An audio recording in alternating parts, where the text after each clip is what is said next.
Tonight at 6, how the Women's Center is leveling the playing field for women in our community with their Go With The Flow campaign.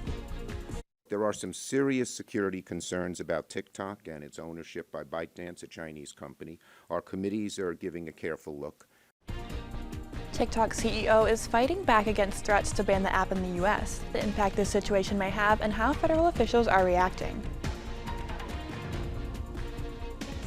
The end of COVID-19 is in sight, how the Biden administration is rolling back on the policies with the disbandment of the COVID-19 task force.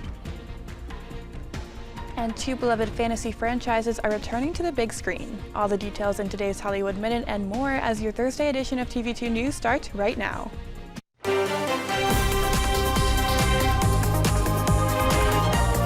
This is TV2 News.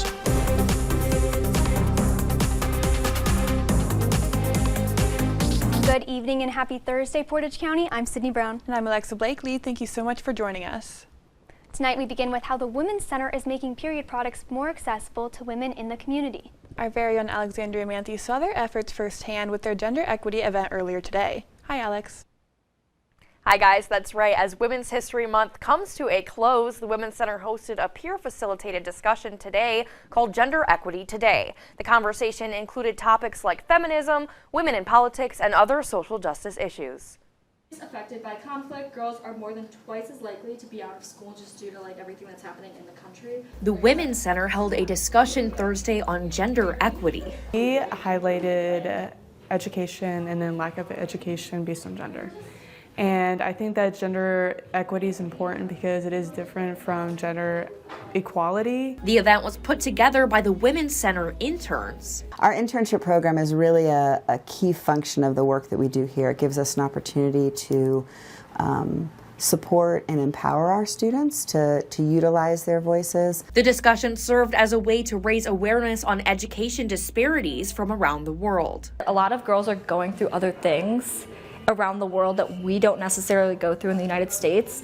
So that was a big takeaway for me, was just realizing my own privilege. Part of this presentation includes a service project decorating period pouches for Go With The Flow. And then we're eventually going to fill them with different period products so that girls around the area get to experience what it's like to be comfortable and talking about their menstruation cycle. The center also decorated bookmarks with women empowerment phrases to give to young women in education. Highlighted two nonprofit organizations that we are going to give bookmarks to. And I think one of them's based in Colorado, the other one is in Rhode Island. These activities give more meaning to events like this one. So our mantra is model what we promote, to make sure that we're not just putting it out there as something that we value, but we're functioning in that capacity. And that's why I say leading with is such an important aspect of this work. The Women's Center will host one last event for Women's History Month where students are invited to explore womanhood in a creative writing workshop. That event is on April 5th at the Wick Poetry Center. For TV2 News, I'm Alexandria Manthey. Thank you, Alex. USG announced the new student body president, directors, and senators. Julie Bonayuto will be the president for the 2023-2024 academic year. Voting opened on Tuesday at 9 a.m. and it closed yesterday at 5 p.m. The new student government will transition on April 12th, and according to the election schedule, USG will be opening their appointed position applications tomorrow. Moving on with another on-campus initiative, but at the LGBTQ+ Center, happening tomorrow. Trans Day of Visibility will celebrate transgender people worldwide, but here in Kent, the LGBTQ+ Center will continue to spread awareness of the discrimination faced by transgender people worldwide. Jacob Nash, the founder of Marjorie's Hope, an organization committed to supporting gender-expansive people, will be in Kent Student Center, room 24, from 3:30 to 5 p.m. tomorrow. The Kent Dance Ensemble will be presenting their annual performance tomorrow and Saturday. The show will feature choreography by Kent State faculty member Catherine Meredith, as well as several guest choreographers. Titled Collective Expressions, this performance focuses on the spirit of community and working together for a common goal. The performance will be held at the E. Turner Stump Theater, and tickets can be purchased through the Performing Arts box office.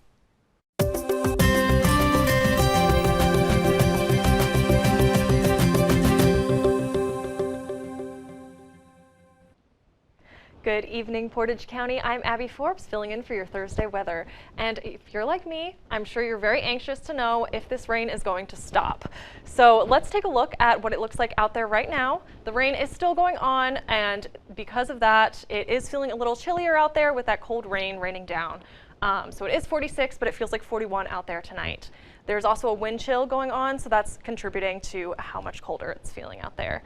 And of course, the humidity is high with that much rain going on, but as we go throughout the night tonight and into tomorrow morning, that rain is actually going to stop shortly after the newscast, and we're just going to have clouds throughout the night with the temperatures slowly dropping, and it will be in the 30s when we wake up tomorrow morning. So looking closer at tonight, it is going to be cloudy with that high humidity I mentioned and a slight wind chill with the winds going 9 miles per hour. But that rain is going to stop shortly tonight, and we will see what the rest of the week has in store with my next block. So that's all I have for right now, but back to you guys at the desk.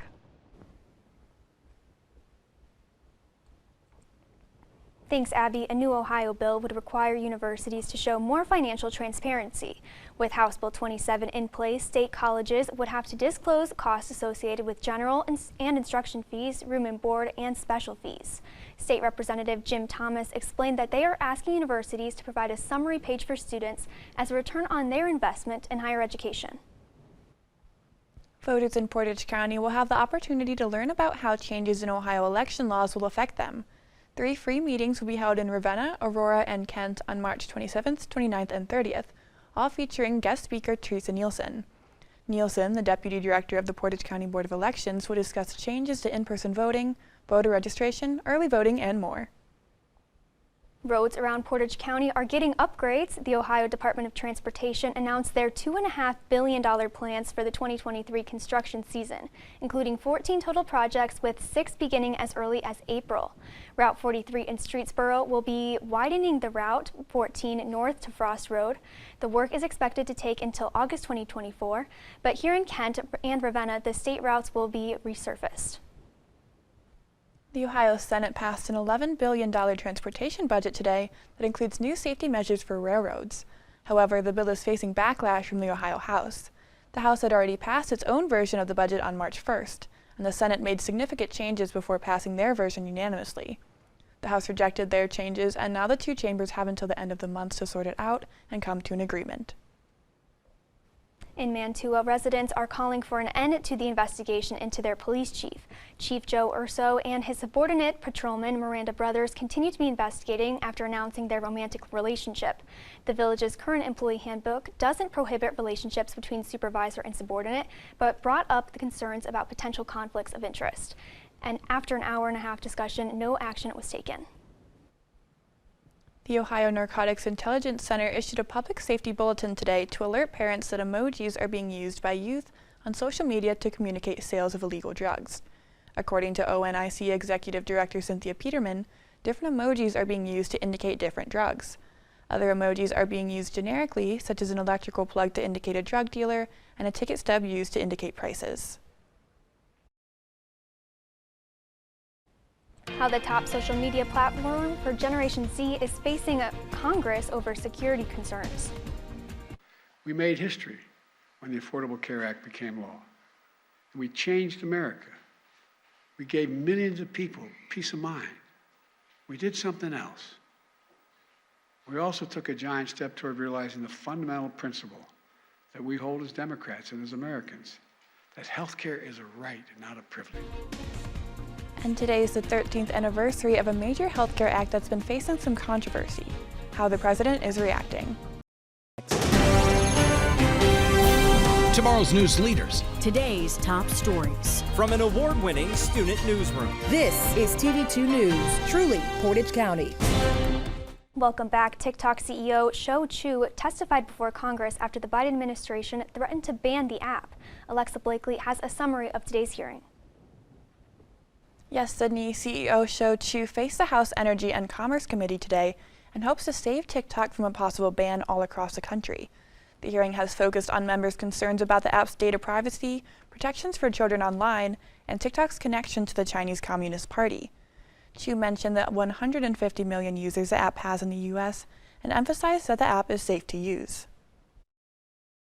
Our approach has never been to dismiss or trivialize any of these concerns.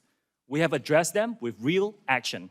The bottom line is this: American data stored on American soil by an American company, overseen by American personnel. We call this initiative Project Texas. This hearing is one of the few areas in which lawmakers of both parties believe they can find bipartisan agreement.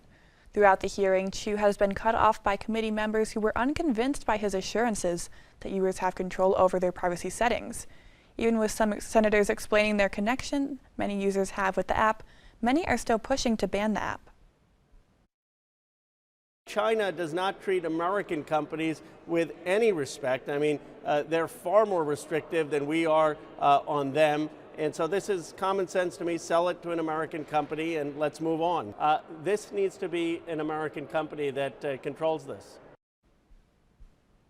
Before the hearing, Senator Warner made a statement in regard to the Restrict Act that would allow the federal government to regulate and even ban technology produced in countries such as China, Venezuela, and Cuba. Warner ensured the bill does not name the specific company, and it calls for a rule-based approach to foreign-produced technology that falls under the national security realm. He also noted that his Restrict Act has bipartisan support, with 20 co-sponsors in the Senate, and the White House has endorsed the bill.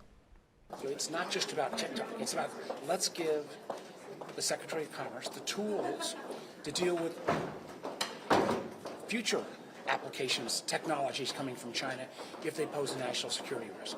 After today's hearing, I think you're seeing a growing amount of concern, both in terms of the data collection vulnerabilities and the fact that TikTok could be used as a disinformation channel for the Communist Party. Speaker McCarthy also mentioned that there might be an opportunity for lawmakers to craft bipartisan legislation addressing the concerns about TikTok. The hearing ended just before 3:30 p.m. after about 5 hours of testimony. For TV2 News, I'm Alexa Blakley.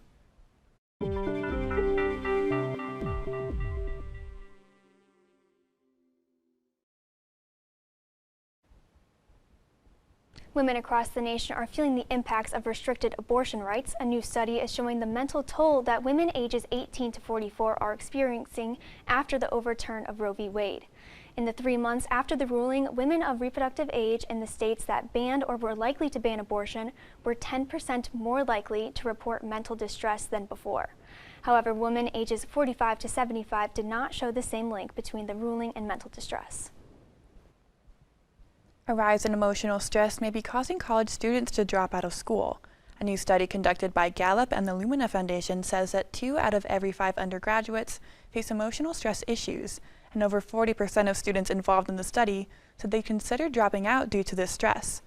Researchers are also saying that the number of college students facing depression and anxiety is on the rise, especially since the COVID-19 pandemic.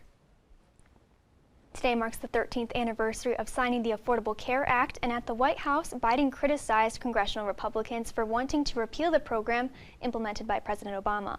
Biden explained that repealing the program would have devastating impacts on Americans. Biden's remarks come as Medicaid coverage will end for millions of Americans in the coming months. We made history when the Affordable Care Act became law. And we changed America. We gave millions of people peace of mind. We did something else. We also took a giant step toward realizing the fundamental principle that we hold as Democrats and as Americans, that health care is a right and not a privilege. The White House will be officially disbanding its COVID-19 response team in May. This announcement comes as the Biden administration has declared that the public health emergency will be over at the same time. In preparation, the team has been winding down throughout the last few months. A senior White House official said that they thought the nation was in a safer place now than 3 years ago due to the team. President Biden traveled to Ottawa, Canada tonight. The president will stay in the country for only 24 hours, where he will meet the Prime Minister, Justin Trudeau, and address the Canadian Parliament tomorrow. Biden will address a series of economic and trade and immigration challenges, including North American supply chains, climate change, and critical defense cooperation. The trip comes as both Canada and the U.S. confront growing geopolitical challenges.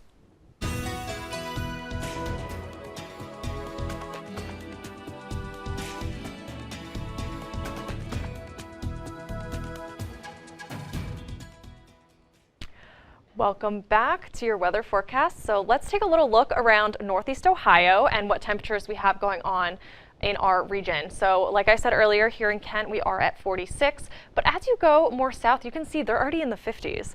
Up towards the lake it is in the lower 40s just because of that lake effect, but looking more across the rest of Ohio, actually some 60-degree weather as we go to the west and to the south. So over in Dayton, it's at 64, down in Cincinnati and Athens, it's at 69. Columbus, it's at a nice 65, and up in Lima, it is at 49, which is similar to what we're seeing over here. But looking at our 7-day, tomorrow we will have clouds, but that rain is going to go away for a little bit, as the rain will come back for Saturday. But if you look at those temperatures, you can see that it's going to get up into the 60s and 50s over the weekend. So it's going to be a nice change from the cold weather that we've been having these past few weeks, for sure. And that sun is going to come out as we go into the beginning of next week with Sunday, Monday, Tuesday, Wednesday. We will have partly cloudy conditions, and that 47 will stay the high for a long time. So if you look at the beginning of next week, Monday, it'll be a high of 47, a low of 31. Tuesday, about the same with a high of 47, a low of 30. Wednesday, high of 47. That low is going to raise a little bit to 39, and Thursday it's going to raise a little bit as well, but we're going to see some snow and rain actually on Thursday. So even though it will be a little bit warmer, we're still going to see some snow again, which is a little bizarre, but that is all of the weather I have for you tonight. I've been Abby Forbes. Have a great evening, Portage County. In Denver, a school shooting left 2 administrators dead, and students are recounting the chaos and confusion that ensued. Bayan Wang reports. And I just hear gunshots, and I just see people moving really fast, running. From sprinting off campus, so I started running too, to squeezing into a closet with classmates like Abriana Acuna did. We're exhausted. We're so exhausted about this, all this. It's so unfair. At first, students and parents didn't know how serious this was. They didn't know 2 of their deans had been shot. Lockdowns and lockouts have become all too common. We're just kind of numb to it at this point. When she told me she was in a closet, I was like, this is real. Parents like Steve Katseros point the finger at Denver Public Schools. This is the fourth major incident here at East High.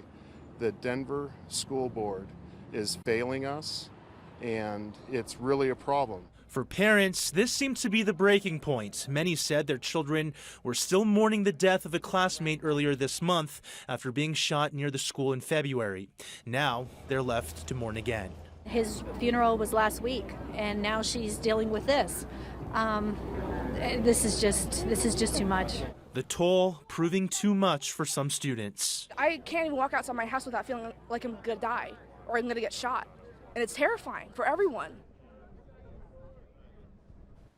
But the East High School students are demanding action. Students rallied at the Capitol today asking for tougher gun control. The group walked from their school to the Capitol for the 2nd time in a month. The same group of students went to the Capitol after another student was killed by a gunshot outside of the school. And there shooting, the parents of Ethan Crumley, the Oxford High School shooter from 2021, are standing trial on 4 counts of involuntary manslaughter for the deaths their son caused. A panel of appellate judges filed an opinion that Crumley's parents should be held accountable for his crimes, citing text messages where he told them about experienced paranoia and violent thoughts, as well as the discovery that they provided Crumley with easy access to a firearm. And some closure to families of the 43 students who disappeared nearly 9 years ago. Mexican authorities say they arrested 9 police officers in connection to the 2014 disappearances. While the students were traveling from a teaching school to Mexico City, their bus was intercepted by local police and federal military forces. But to this day, remains of a few students have been found and identified. Now going overseas, Prince William made an unannounced trip to Poland Wednesday. During his visit, he met with British and Polish troops stationed near the nation's border with Ukraine, as well as Poland's defense minister. He also had a tour of a center working to provide humanitarian relief for the 1.5 million Ukrainian refugees in Poland. This was Prince William's first visit to Poland since 2017. She missed an era, but she got to enjoy all of them last week. How one Taylor Swift fan got their wildest dreams by going to see her idol in concert. rain has affected both baseball and softball weekend plans. I'll have the updated schedule when TV2 News returns. And now, your TV2 Sports Report.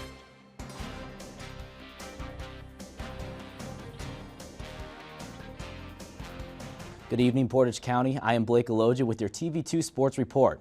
As winter sports have wrapped up, spring season is full steam ahead. Let's jump right in.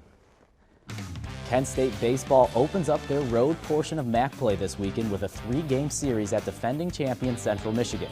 Weather has altered the series schedule with the two teams now playing a doubleheader starting at Friday at noon and wrapping the series on Sunday with a 1 p.m. first pitch. The Flash's bats have started off on fire as they lead the MAC in almost every offensive category. But Central Michigan is also coming in hot as they scored 25 runs in 3 games against Ohio last weekend. The action will be streamed through Central Michigan All Access. You can find the link on Kent's baseball schedule page.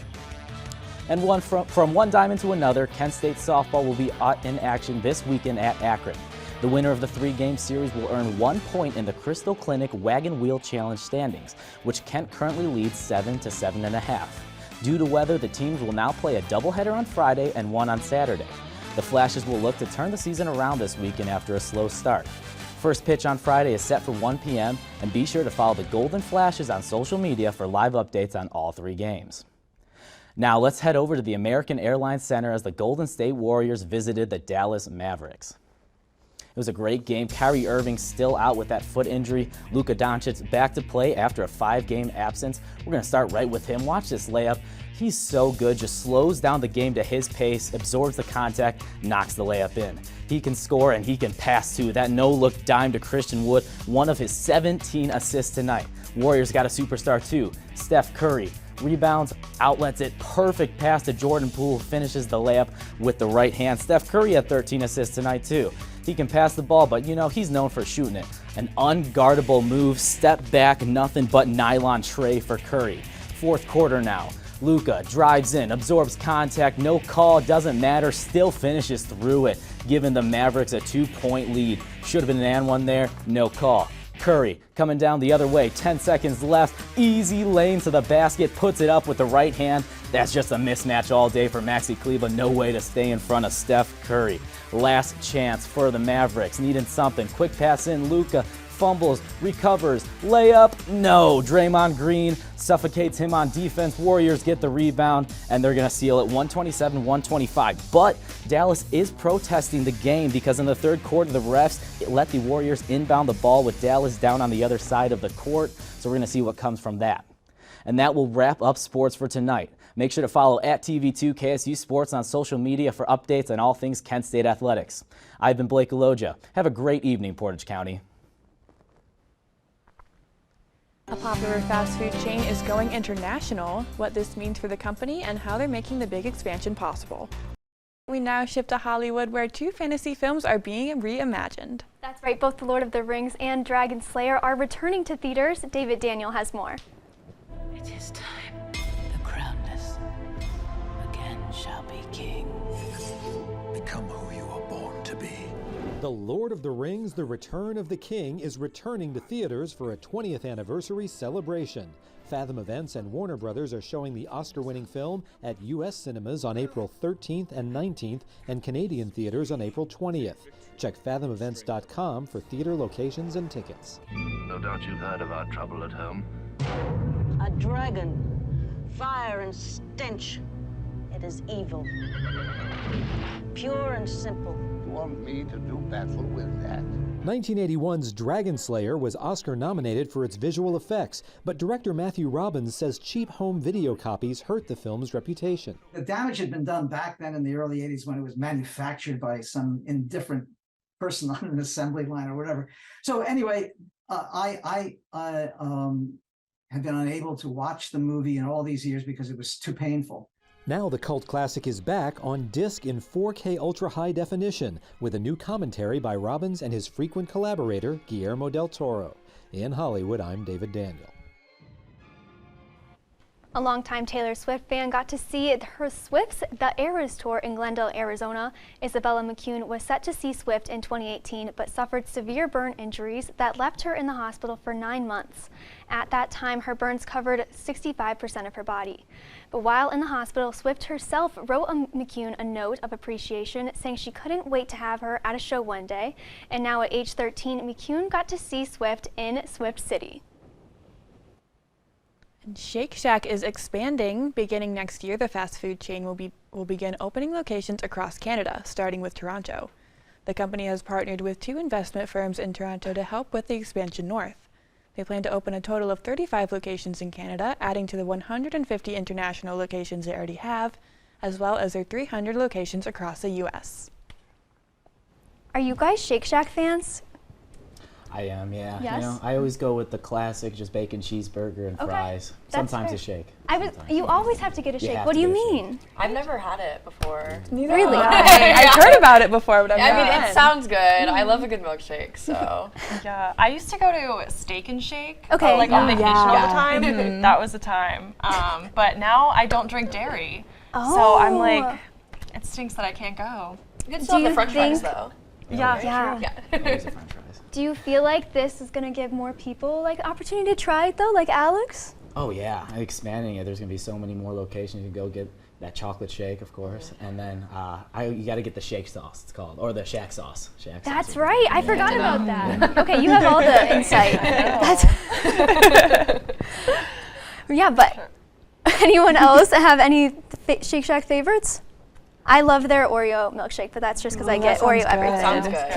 That sounds really good. That's all the time we have for you today. Thank you so much for joining us. For updates on all these stories and more, visit our website at kentwired.com. And on social media at KentWired on all platforms. And tune in at 9 p.m. for a new episode of The Agenda.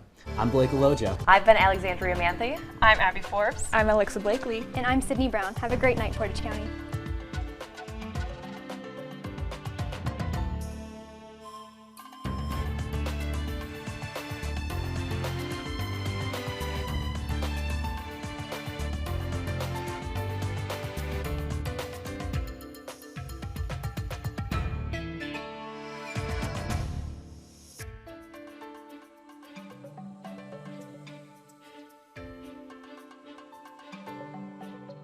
This is Portage County's TV2, broadcasting from the campus of Kent State University, streaming online at kentwired.com.